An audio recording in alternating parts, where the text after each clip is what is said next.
Hello, ladies and gentlemen, and welcome to another edition of Science with Mama J. Today, we're going to be finding the mass and volume of 6 objects. So we have 6 objects here, 2 cubes, 1 light and 1 dark, 2 bars, 1 light and 1 dark, and 2 cylinders, 1 light and 1 dark. So we have several tools at our disposal here. We have a ruler, a pipette, a graduated cylinder, and we have a massing scale. Now, although activity 8 is volume and activity 9 is mass, because we are recording both the mass and the volume, I would rather do the mass first. And the reason for that is because accuracy dictates that the objects be completely dry, so you're not taking any of the mass of the water. So we want to make sure that since the objects are already completely dry, we go ahead and get their mass. So we're going to start with massing, which is activity 9. So it's always important when you are using a scale that you always zero or tear your scale. Okay, so I'm going to go ahead and I'm going to start with the light gray bar, because on my volume sheet here, it is the light gray bar. So I take the mass of my light gray bar, and it is 21.10 grams, okay? And although this is a volume sheet, I'm just going to kind of note it inside of the box here for later use. So I'm just kind of putting it in where the object is. So then the dark gray bar, which is next, is 62.36 grams.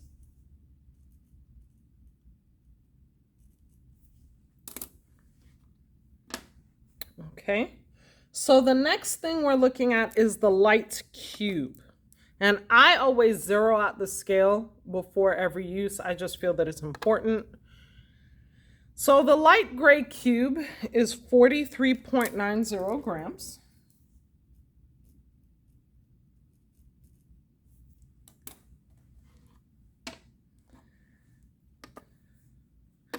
And the dark gray cube is 126.26 grams.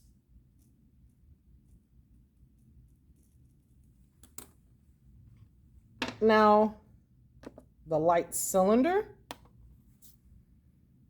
is 17.98 grams. And the dark cylinder is 49.76 grams. So massing was easy. Volume is a little bit more involved. So taking a look at the 6 objects, we have 2 methods that we can use for volume. We can either use water displacement, which is putting water in the graduated cylinder and then placing the object in the graduated cylinder and seeing how much it displaces the water, or we can use a ruler and measure length times width times height. Now, of course, it depends on several things, okay? If you're looking at this cube, for example, well, the cube doesn't really fit in my graduated cylinder, but it does have flat sides, so I can do length times width times height because it's not an irregularly shaped object. The bar, on the other hand, okay, again, I can do length times width times height, or I can do water displacement because it does fit in the graduated cylinder.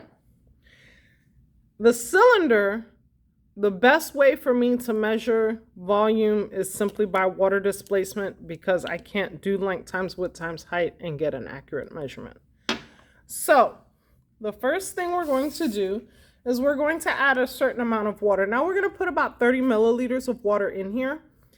It doesn't matter how much water you put in. What really matters is A, that the object that you're putting in the object is completely submerged, and that you put an exact amount of water. In other words, you're reading your meniscus correctly. Okay, so we're going to start with the light gray bar. Now, the light gray bar, I can do both length times width times height, and I can do water displacement, but I'm going to go ahead and do length times width times height. I personally think that's a little bit more accurate. Now, I love these rulers because they are clear. So measuring this bar, I have it at 5 centimeters. So the light gray bar, I have a 5 centimeter measurement. Measuring the width, or that was, let's say the height, let's say the length. The width, I have here as 1.2.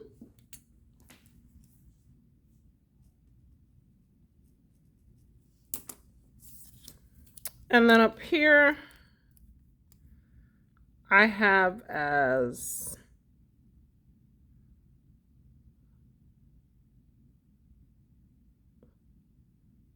1.2. Okay, so we're going to forego calculations for now. We're going to go ahead and do the dark gray bar now.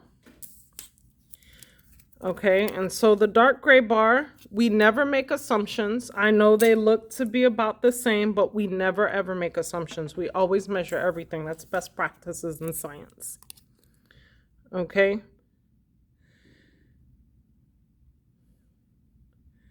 So I once again here have 5.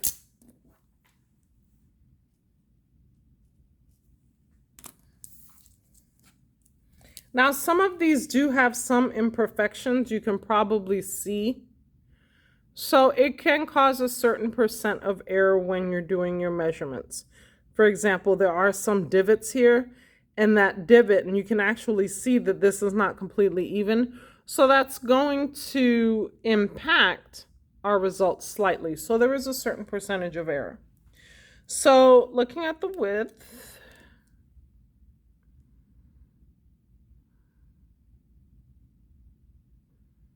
I'm again at 1.2.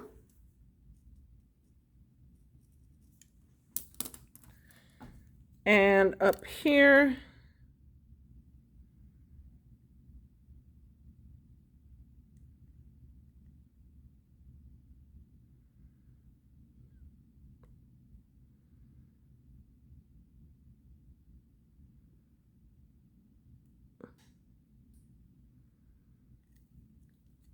I'm trying to get a good look here.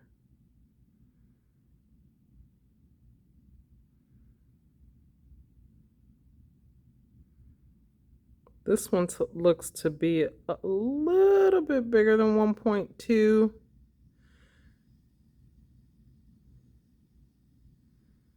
It actually looks like it can be 1.25.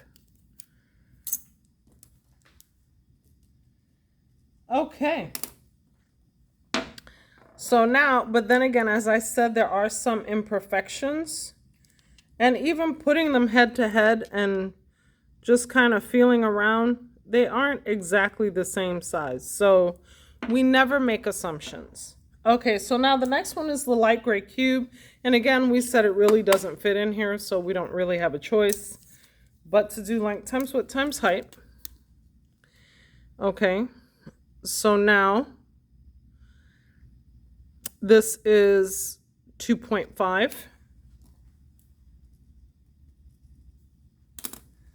This is the side I used, so I'm going to go ahead and flip this.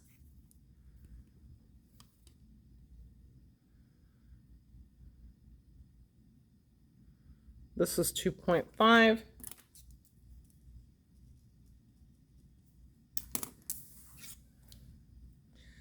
So then we're going to go ahead and do the top, which is 2.5. That is comforting considering it is a cube and all sides are supposed to be equal. But again, as you saw, there were certain deviations because of the fact that the machine cut it slightly off. So we always take our measurements because we want an accurate measurement for density later. So here, this one measures at 2.5 for the dark gray cube. This was the side we just measured, so we're going to go ahead and turn it.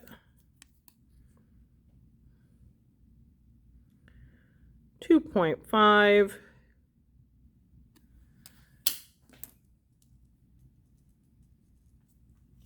And last but not least, we're going to go to the top. You can even see here on this cube, as the light shines on it, there are some imperfections.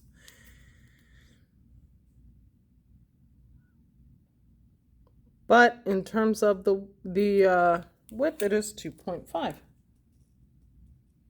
All right, so now we're going to take care of the 2 cylinders. But as we discussed, the 2 cylinders, we have to use water displacement for. So I'm going to go ahead and I'm going to put 30 milliliters of water in a graduated cylinder. Okay, I got a little overzealous there, but that's okay. That's what the pipette is for. Now, I have a way in which I put the cylinders in the water because we have to be very precise in our calculations, as I mentioned. And if we are not precise in our calculations, well, the problem we will have is that when we go to calculate density, we're going to be off. So I have 30 milliliters of water. I know it's very hard to see and read the graduates, plus you're looking down at it.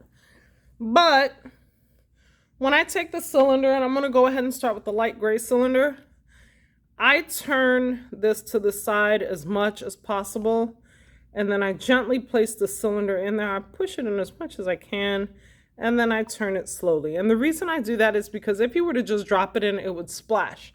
Now, other than the fact that it would get water on the table, which is not that big of a deal, you could dry it off, but you would also wind up having less water than was in the graduated cylinder when you started.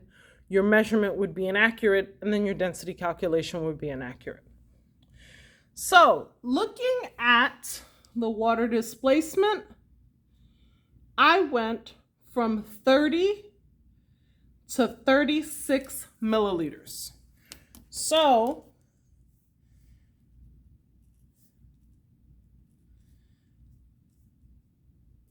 I had a displacement of 6 milliliters.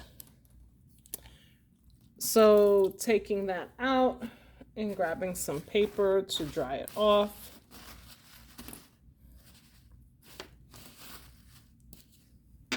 The next one is this heavy bar. Once again, 30 milliliters of water.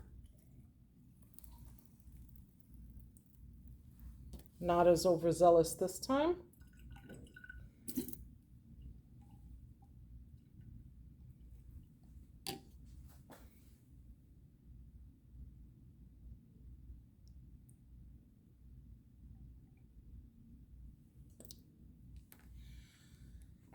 Okay, and again,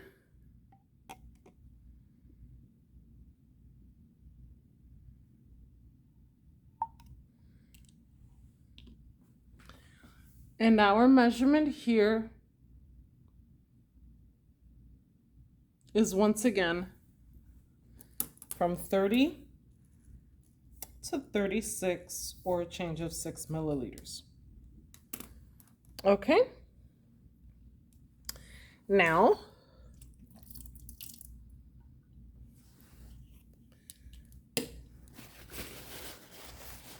we have to make sure that all of our substances are very dry before we put them away. Unfortunately, some of them have a tendency of reacting chemically with the environment, and we don't want any rust or anything forming. So it is important to put them away, nice and dry.